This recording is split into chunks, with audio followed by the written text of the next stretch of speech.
What's up? Go ahead, guys. Questions for Danny? Coach, what's next to finish up to position for weight? You know, he's worked his tail off. Effort. He's been real sharp assignment-wise.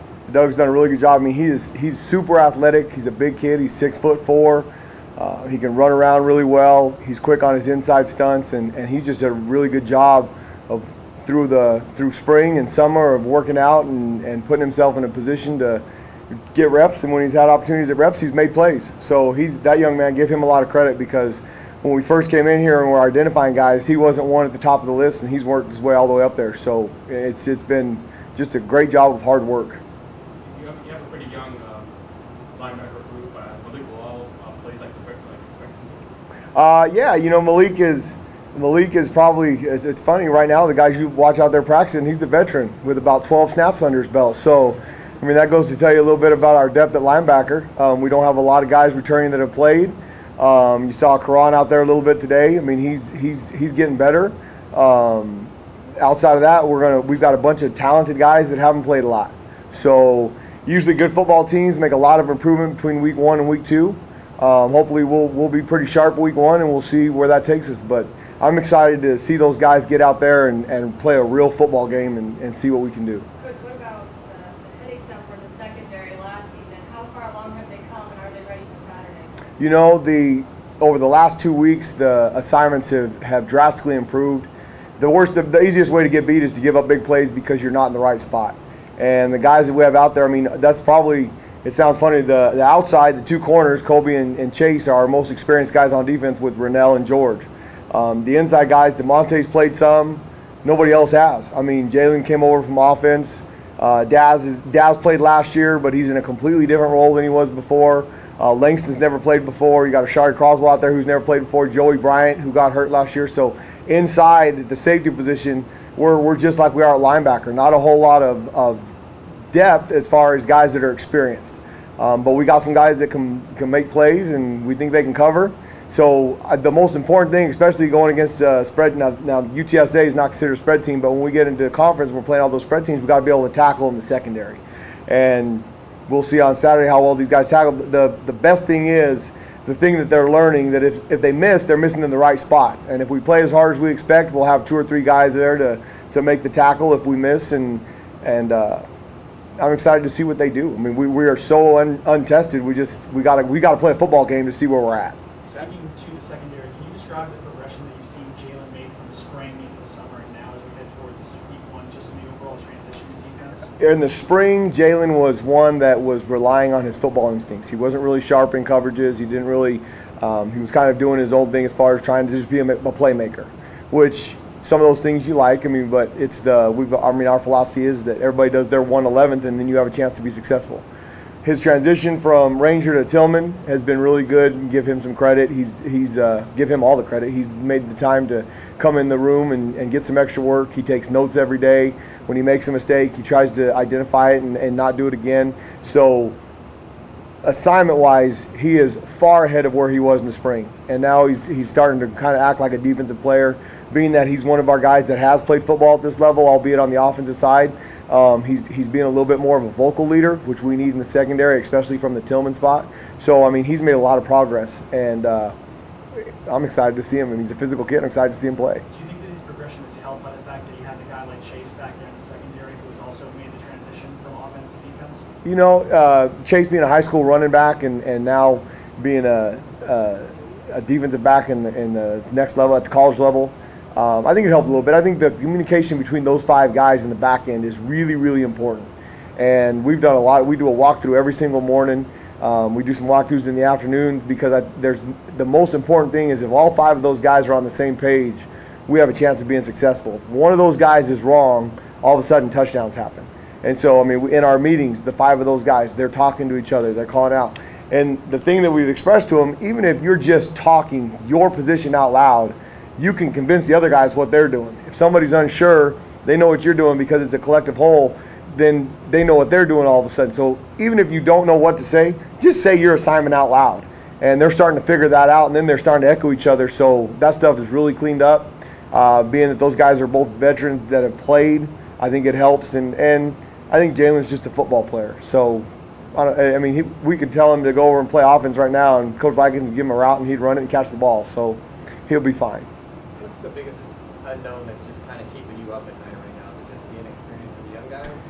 Well, I mean, that is very concerning. The fact that we have 4 guys that have played Division I football on defense. And that's a scary thought. We got 7 of them that have really never played. That's very concerning.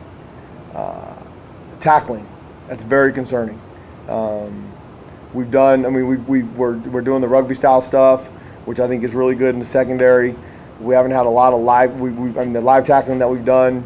I just want to see those guys run around and the adrenaline. I want to see 4, 5, and 6 guys getting on the pile. I want the referees to beg us to get them to stop jumping on the pile. I mean, we want to be tenacious so that we're always around the football. And that's just my biggest concern. How are we going to react? I mean, when we play on in the college game now, they hardly blow whistles. They don't blow them. So, I mean, guys are smacking into each other. They're jumping on the pile. They're waiting for fumbles to happen so they don't stop the play. So I'm anxious to see our guys play with an edge. And that has me the most nervous, just because the unknown. Do you think at this time of year when it's 95 degrees at kickoff, do you think the desert is an advantage for you guys? Yes. I think because we practice outside in that every day. We haven't used the bubble. We practiced one time in the bubble at night because of weather. And it was a dust storm outside you couldn't see, so we went inside. Every night that we practiced in fall camp, there was not one night it was not over 100 degrees. I think that's a huge advantage because when you get used to practicing in air-conditioned climate, you lose that. We won't cramp as easy. I mean, we're used to it, and it's different when the sun is glaring on you. It's hot. When the sun goes away and it's still 101 degrees outside, our guys don't really realize it. I mean, the last couple of days since school started, we practiced in the morning. It's 101, it's 40% humidity, but the sun's out, they're a little bit warm. When we practiced last Saturday night, it was 102 degrees, and there wasn't one complaint. It's just what we do now. So I think that is a huge advantage. I mean, I've been looking at the weather for the first 5 guys that we play at home. It's been pretty hot in San Antonio. I mean, it's been right at 100 degrees. A little bit, the humidity has been relatively the same, except at 8 o'clock at night, it's not 100 degrees in San Antonio. It's down to about 80. So I think we'll have a little bit of an advantage there. In East Lansing, it's been in the 80s with high humidity, but it hadn't been 103. So the hydration, the fact that our guys are used to it, I think so. If you're playing good and you're playing hard, there are excuses. I mean, one time we played Hawaii when I was at San Diego State, and it was in California. We're beating not San Diego State, we were in New Mexico. We're just beating the tar out of them. They're over there sucking oxygen like they're dying, I mean, a mile high. They came 2 years later, they whooped our tail. Not one of them had oxygen.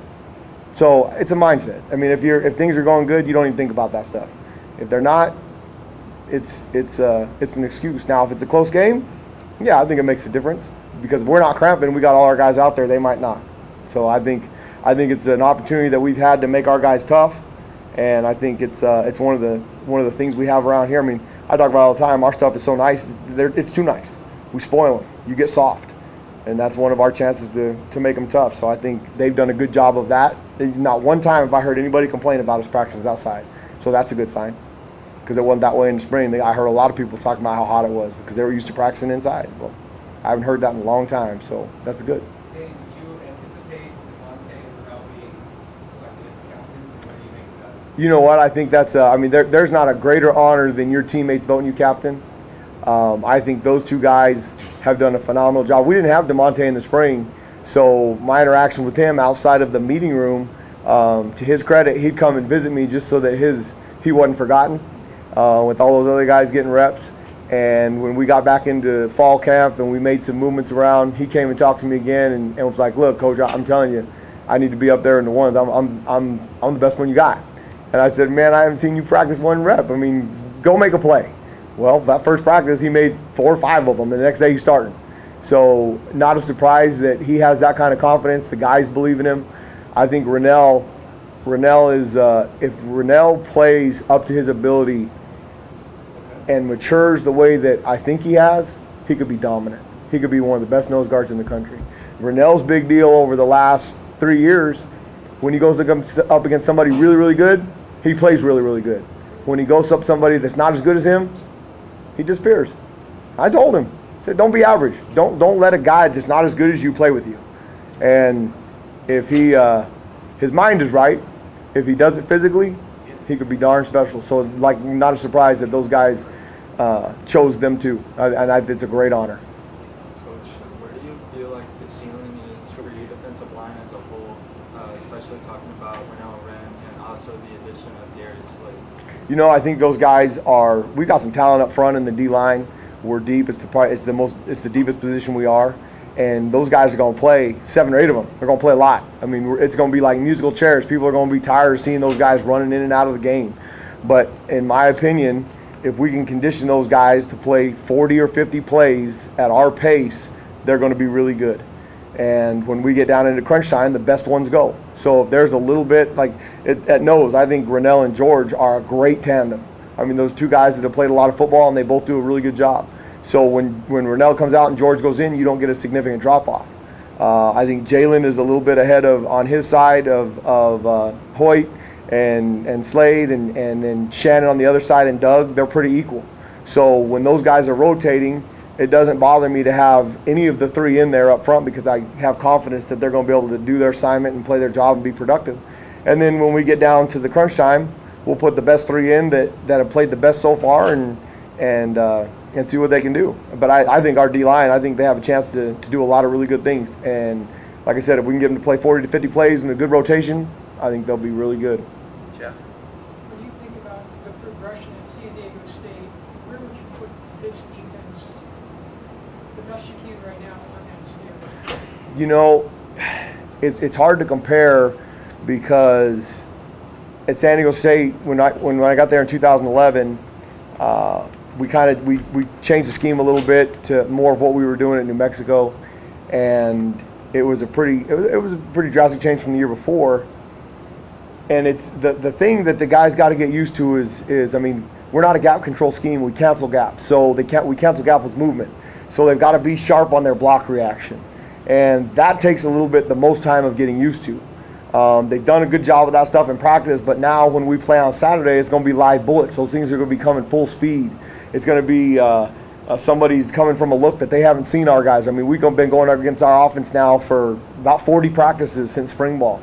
They're starting to kind of figure out how we block react and how to movement. So when we mess up a reaction, if we're supposed to cross face and we don't, well, all of a sudden a big hole opens up, and now you're putting a guy in the secondary in a really bad predicament to make a tackle, because you give him a lot of space. I mean, our deal is take as much grass away out of it, make it go sideways, and then we'll run them down with our speed.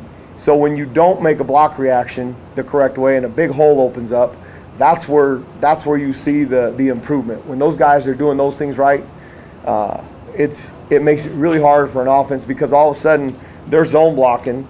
Well, you got a guy block react the correct way. Well, now the next time they zone block, they don't go as far. They slow down. So now you've condensed what they do on defense. Well, because we haven't had any live bullets yet as far as a game, there's going to be a couple guys hit some spots and then go the wrong way. It's going to open some stuff up, and we'll find out how well we tackle. In the tradition, in the history of this defense, when it was first put in at Oregon State, it took them 2 years. At UCLA, Coach Long's first year at UCLA in 1996, they made vast improvement from the prior year on defense. In '97, it was one of the best defenses UCLA ever had. I mean, that was the start of their 20-game win streak. When we were in New Mexico, the first year was pretty shaky. Brian Urlacher's second year, he had 178 tackles and led the nation in tackles. And then from that point on, we progressively moved in the top 25 every year. At San Diego State, 11 and 12. 11 was probably, I think we were probably mid-50s. And then 2012, we won the conference championship. And we were in the top 25 in defense from that point on. So I think the first year, the speed of it, how they block react, they'll learn. Like I said, from week 1 to week 2, usually you make the most improvement as a football team. So hopefully, now I hope that we've got enough guys up front. I've never installed this scheme with as much talent as we've had in the D-line. Okay, we've got guys that are big, but they're really athletic and can move. And that's usually where you lose. That's where it takes the longest between the linebackers and the D-line. So hopefully the progress will be a little bit faster. But I haven't slept much the last 2 nights because I don't know what's going to happen on Saturday, how they're going to play. I mean, they're so young. Are they going to freak out when the lights come on? I mean, I heard the other day we're going to have over 50,000 in the stadium. How are they going to react to that? I mean, we got a couple true freshmen that are going to play that have never played in front of more than 5,000 people. So I'm excited, but I'm nervous now. I'm just nervous. I'm excited for them to play, but I'm nervous to see what they do. Thanks, Dan. You're welcome. Thank you, guys.